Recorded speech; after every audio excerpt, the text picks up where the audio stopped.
So, Clutch Points posted 2 trade proposals for the Cincinnati Bengals. And not only did they post a player, which is always cool, they actually posted a full-on proposal. So this is not just like, oh yeah, you should get this player. It's like, you should get this player, plus here is the breakdown of what you should offer, which usually companies do not do. So I give Clutch Points a lot of credit. Usually they just go, hey, you know, you should go for this guy, and that's pretty much it, right? Let's get into it. First guy that they say we should go after is the Indianapolis Colts defensive tackle, Grover Stewart. So they say we should trade Drew Sample, a 4th, and a conditional 6th round pick. I will say I don't believe we would trade Drew Sample. Drew Sample is way too valuable for us. Like, especially with how Zach Taylor likes to run his offense.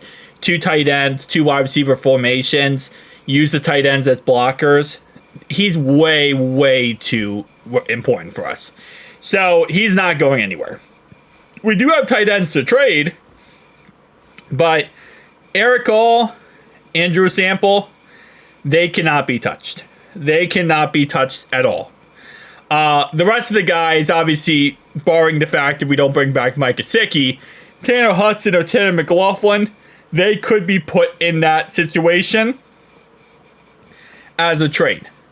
I don't think that we're going to, again, in any way go with that. Now, it would be ironic, in all honesty, that we would trade for a defensive tackle for the Colts when Lou just became the DC of the Colts.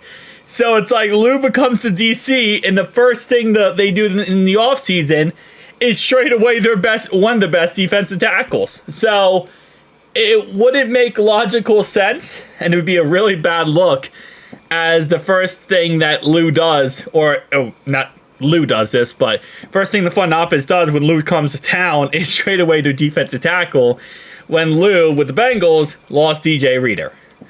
Anyway, though, Grover Stewart was 4th among all defensive linemen in run defense. He's not really a pass rusher at all, but he's really good in the run defense. And the fact that next year we're going to have to play Derrick Henry twice would be nice to have a really, really good run defender, a defense tackle position. Especially if we lose BJ Hill, could be a humongous W right here. And while I don't think we're going to trade away our boy Drew Sample, I do believe the trade isn't really that crazy bad. We give up a 6th and a 4th. They give us a 7th and a defensive tackle. Now, you got to trade out Drew Sample here, maybe for someone, I don't know. Again, I was in Tanner Hudson. Tanner Hudson plus a 7th, plus a 4th and a 6th for Grover and a 7th. I think that could work out very well. But we're not trading away Drew Sample. I mean, Drew Sample, bar none, is too valuable for us in our offense. So, not going to happen there, but the idea of trading for Grover Stewart, I'm cool with.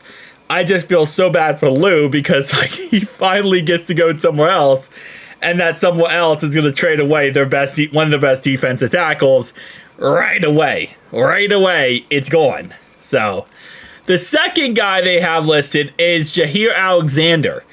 And this one, I mean, I'd make this trade any day of the week. We're going to save $8 million, $9 million from getting rid of Sam Hubbard. And we give up a 4th round draft pick for while he is healthy, and when he is healthy, which is not always the case with Jair Alexander, but when he is healthy, is one of the best cornerbacks in the league. Obviously, his health is the biggest issue, and that's the biggest problem here. And if he didn't have a healthy issue, then let's be honest, that 4th would probably be a 2nd. But because he has health issues, could have injury issues, he's going to be a little bit of a 4th here. This is not a bad idea. We're going to get rid of Sam Hubbard anyway. He'll probably end up getting cut no matter what. Ironically enough, that rhymed. And with that being said, a 4th for a premier cornerback when he's healthy, I'm not against that. I mean, let's be honest. What are we going to get in the 4th round of the NFL draft? Do you really think that Duke Tobin is going to draft someone who is better than a potential, when healthy, one of the best cornerbacks in the league? When not healthy, kind of good. I mean, when not healthy, not good. Just can sometimes play, can sometimes not play through injury. I mean, again, I think overall-wise, I'm going to have more faith in Jair Alexander than who will be drafted in this upcoming draft. So, I don't think this is a bad idea. So, definitely tell me down below your thoughts and opinions. It's going to be a crazy day, guys. We got AFC, NFC Championship today. Hopefully, the Bills win. And Commanders. So, we can get Bills, Commanders, Super Bowl. And I can actually enjoy the Super Bowl, and we can have fun during the Super Bowl, and we don't have to sit there and root for one team to lose. Because if not, if we get Chiefs versus Eagles, man, it's not going to be fun, because I don't want either. Well, I want the Eagles to win way more than I want the Chiefs to win. But I still don't want either team to technically win. But I want the Eagles to win way more than I want the Chiefs to win. But I also dislike the Eagles, because I dislike their fans. Why can't we just get a fun Super Bowl? Where everyone's happy and everything goes happy. Well, GG, boys, GG.